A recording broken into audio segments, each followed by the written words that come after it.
कैद मियाँ इबाद फारूक और हसन नियाजी के बारे में बहुत अहम इंकशाफात हुए हैं। ये लोग जो हैं वो कैद में मौजूद और जो मिलिट्री कोर्ट ट्रायल है जी उन लोगों में शामिल थे। इस वक्त जो स्टेटस है उसके मुताबिक इन्हें कहीं और मुंतकिल कर दिया गया। हसन नियाजी और मियाँ इबाद फारूक को उनके फौजी जेल खाने से नामालूम मकाम पर मुंतकिल कर दिया गया है। आज अपने घर वालों को बताया कि दोनों अपने अपने सेलों से गायब हैं।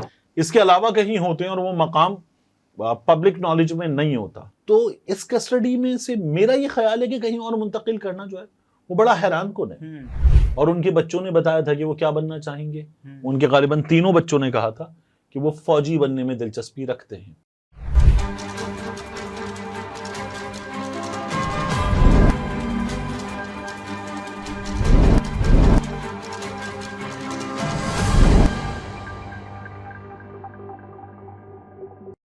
अस्सलाम वालेकुम, मैं अब्दुल सत्तार, आप अलग न्यूज़ देख रहे हैं। तारिक मतीन हमारे साथ हैं। 9 मई के मुकदमात में कैद मियाँ इबाद फारूक और हसन नियाजी के बारे में बहुत अहम इंकशाफात हुए हैं, इस पर बात करेंगे। लेकिन उससे पहले आपसे दरख्वास्त है चैनल को सब्सक्राइब करें। सब्सक्राइब करने के साथ साथ घंटी ज़रूर बजा दीजिए। तो ये बैरिस्टर अबूज़र सलमान नियाजी ने ये इंकशाफात किए हैं। ठीक, हसन नियाजी और इनके साथ हैदर मजीद, ये लोग जो हैं वो कैद में मौजूद और जो मिलिट्री कोर्ट ट्रायल है जी उन लोगों में शामिल थे। अच्छा, हसन नियाजी की तो एक वीडियो आई थी। उस वीडियो में हसन नियाजी जो है वो गालिबन मॉल ऑफ लाहौर के बिल्कुल सामने, इन दरमियान में सड़क है, इधर मॉल ऑफ लाहौर है, इधर कोर कमांडर हाउस है। तो वो वहां उस जगह एक गाड़ी के ऊपर चढ़े हुए थे और उन्होंने डंडे के ऊपर, हैंगर के ऊपर वो वर्दी लटकाई हुई थी और वो बता रहे थे कि किसी जनरल की या किसी ऑफिसर की वर्दी है और वर्दी में कमर का साइज वगैरह वो बता रहे थे। ये और फिर इससे ये साबित होना कि वो कोर कमांडर हाउस के अंदर गए थे, उसके सामने तो मौजूद थे और तमाम चीजें। हसन नियाजी पर संगीन नौयत के इल्जामात थे। हसन नियाजी के वालिद जाकर उनसे मुलाकात वगैरह करके आए और तब तक वो मुतमईन थे। उसके बाद फिर उसके बाद उन्होंने ये भी बताया कि उन्हें मुलाकात की 1 से 2 बार ये भी हुआ कि इजाजत नहीं दी गई। हैदर मजीद जो है उनके बारे में हमने, जो पाकिस्तान तहरीक इंसाफ वकला विंग के लोग हैं, उनकी जानिब से खबर सुनी। हमने खदीजा सिद्दीकी साहिबा की जानिब से खबर सुनी। इसी तरह से 1 से 2 लॉयर्स हैं, उनकी जानिब से खबर सुनी। लेकिन हैदर मजीद या हसन नियाजी दोनों के बारे में कोई, मियाँ इबाद फारूक के बारे में बात कर रहे हैं और मियाँ इबाद फारूक, इन लोगों के बारे में हमने कहीं भी फॉर्मली चैनल्स पे खबर नहीं सुनी। ठीक है, अब इस वक्त जो स्टेटस है उसके मुताबिक इन्हें कहीं और मुंतकिल कर दिया गया। इनकी अपनी फैमिली से भी मुलाकात थी। जी, ये वकील अली एजाज भुट्टर साहब और अबूज़र सलमान नियाजी बता रहे हैं। वो ये कह रहे हैं कि इत्तलात के मुताबिक, ये अली एजाज भुट्टर साहब का ट्वीट है कि इत्तलात के मुताबिक हसन नियाजी और मियाँ इबाद फारूक को उनके फौजी जेल खाने से नामालूम मकाम पर मुंतकिल कर दिया गया है।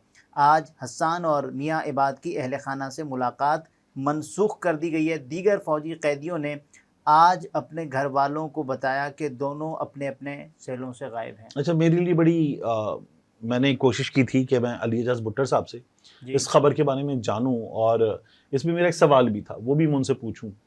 बात ये कि नामालूम मकाम पे मुंतकली जो है वो जब होती है ना, तो यानी कोई शख्स थाने में है, वो थाने में नहीं होगा, कहाँ होगा आपको नहीं पता। जब एक बंदा तहवील में, तो एक डिटेंशन सेंटर, एक लॉकअप है या एक जेल है, तो ये मालूम मकाम है। ठीक है, कई दफा लोग इसके अलावा कहीं होते हैं, या FIA वगैरह का सेंटर इसके अलावा कहीं होते हैं और वो मकाम पब्लिक नॉलेज में नहीं होता, तो वो मकाम नामालूम मकाम है।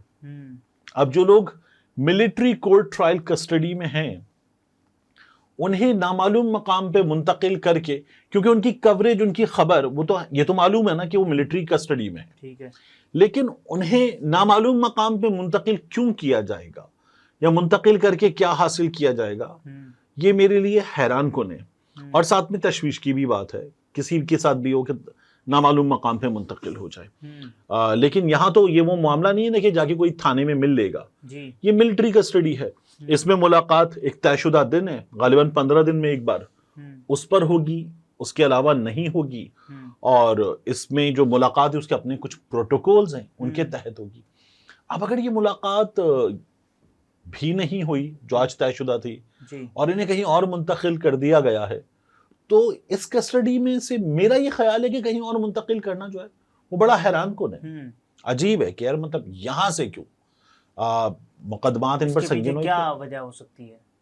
क्योंकि तफ्तीश तो वैसे भी हो रही है। ये तो पाकिस्तान तहरीक इंसाफ वाले पहले तो ये सवाल का जवाब आए ना हमारे सामने कि यहाँ से कोई अगर मुंतकिल किया गया है तो ये अपने आप में बड़ा हैरान, या फिर ये अंदाजा लगाया गया है कि फैमिलीज की मुलाकात नहीं हुई और फैमिलीज ने आकर नहीं, वो ये भी बता रहे हैं ना कि जो बाकी कैदी हैं उनके अहले खाना ने ये बात बताई है कि ये दोनों अपने अपने सेल्स में मौजूद नहीं है, इन्हें कहीं मुंतकिल कर दिया गया है। अब ये जो कहीं मुंतकली है, मौजूद नहीं है की बिना पर ये कहा गया है। एक और चीज हो सकती है कि मुमकिन है कि कुछ लोगों का ट्रायल चल रहा हो और उस अंडर ट्रायल प्रोसेस में वो अपनी फैमिलीज वगैरह से मुलाकातें कर रहे हैं, इन लोगों का ट्रायल मुकम्मल हो चुका हो और इनको पनिशमेंट देने के लिए जहां पहुंचाया जाना है इनको वहां पहुंचाया जा चुका हो, ये मुमकिन है। तो लेकिन इस बारे में देखिए अली एजाज भुट्टर साहब ये बात जराए की बुनियाद पे बता रहे हैं, इत्तलात के मुताबिक, ठीक है। अब ये जो इंफॉर्मेशन है मिलिट्री कोर्ट ट्रायल की, ट्रायल क्या हुआ, किस अंदाज में हुआ, ये इंफॉर्मेशन हमारे पास बाकायदा खबरों में तो नहीं आती। अभी एक इंटरव्यू किया था मतीउल्लाह जान साहब ने, एक साहब का जो आए थे मिलिट्री अदालत से, और उन्होंने बताया कि वो हैरानकुन तौर पर अच्छी अदालत थी। अच्छा। वो हैरानकुन तौर पर अच्छे इंतजामात थे, हैरानकुन तौर पर वो अच्छा हाल था जिसमें उनको रखा गया था, खुराक, बिजली, पानी, बाकी सहूलियात, वो बहुत अच्छे हाल में थे, वो इससे बड़े मुतमईन थे। और उनके बच्चों ने बताया था कि वो क्या बनना चाहेंगे। उनके गालिबन तीनों बच्चों ने कहा था कि वो फौजी बनने में दिलचस्पी रखते हैं। तो अब ये क्यों हुआ है, और अगर ये हुआ है तो मिलिट्री कोर्ट के बाद भी कहीं ना मालूम मकाम पे मुंतकिल होना ये ज्यादा तशवीशनाक है, क्योंकि आपके पास तहवील है। ठीक है, तो हैरानकुन है। मैं ये कोशिश कर रहा था कि मालूम हो कुछ, और इसमें जाहिर है कि सबसे बेहतर जवाब जो है वो हफीजुल्लाह नियाजी साहब दे सकते हैं, क्योंकि वो जवाब दे भी लेते हैं। आपने देखा ही है, वो सोशल मीडिया पर या अपनी वीडियो में बात करें तो बता भी देते हैं, वो वाशिगाफ लफ्जों में बता देते हैं। लेकिन अभी तक जो चीज है, ये मियाँ इबाद फारूक साहब जो हैं उनकी फैमिली का मामला या हसन नियाजी की फैमिली का मामला, तो चीजें सामने बाहर है, अभी हैरानकुन है, अजीब है, क्योंकि ये पुलिस कस्टडी होती है ना, वो अंडर इन्फ्लुएंस भी आती है, बिल्कुल पुलिस कस्टडी अंडर क्वेश्चन भी आती है। ये जो कस्टडी है ये अंडर इन्फ्लुएंस जाहिर है कि नहीं आती। और 9 मई वाला जो मामला है वो भी अदालतों में चल रहा है, अदालत ने भी कह दिया। तो इसलिए मेरे लिए ना ये जो इन्फॉर्मेशन है, इस इन्फॉर्मेशन को प्रोसेस करना, डाइजेस्ट करना, जाहिर है कि इन्फॉर्मेशन तशवीशनाक है, लेकिन वो मुश्किल है। और मैं इसीलिए कोशिश कर रहा था कि इसको ज्यादा से ज्यादा मजीद जान सकूं और इनसे भी जान सकूं इस बारे में, और ये इसके बाद क्या सोच रहे हैं ये भी जान सके हम, लेकिन अभी तक उनसे राब्ता हुआ नहीं। अबूजर सलमान नियाजी ने भी ठीक ऐसे ही लिखा है कि reportedly Niazi and Mian Ibad Farooq have been shifted from their military prison cells to an unknown location today. Hassan and Mian Ibad's meeting with their family was cancelled. Military prisoners told their families today that both have been missing from their cells. ठीक, तो अब information आनी चाहिए, लेकिन military trial जब इससे पहले होते थे और हम लोगों ने जब ये शुरू हुआ था तब इसको पढ़ने की, जानने की दोबारा कोशिश की थी, तो हमें ये पता चलता था कि आमतौर पर इसका एक बुलेटिन या इसकी एक piece of information, set of information बाद में जारी कर दिया गया था। अब ये भी अभी तक जारी नहीं हुआ है कि क्या हुआ, कितना हुआ, वो भी होना चाहिए, अंडर ट्रायल है ना, लेकिन अभी तक कुछ भी हुआ नहीं है। हाँ, जो अदालत है उसने फैसले सुनाने से मना कर रखा है, तो मुमकिन है कि इसलिए ये इन्फॉर्मेशन ना आ रही हो, सिर्फ वही फैसले सुनाए जिनमें लोगों की बरियत हो, तो मुमकिन है इसलिए इन्फॉर्मेशन ना आ रही हो अभी। नाज़रीन, तारिक मतीन थे, गुफ्तगू आपने मुलाहिज़ा फरमाई। इजाज़त दीजिए, अल्लाह हाफ़िज़।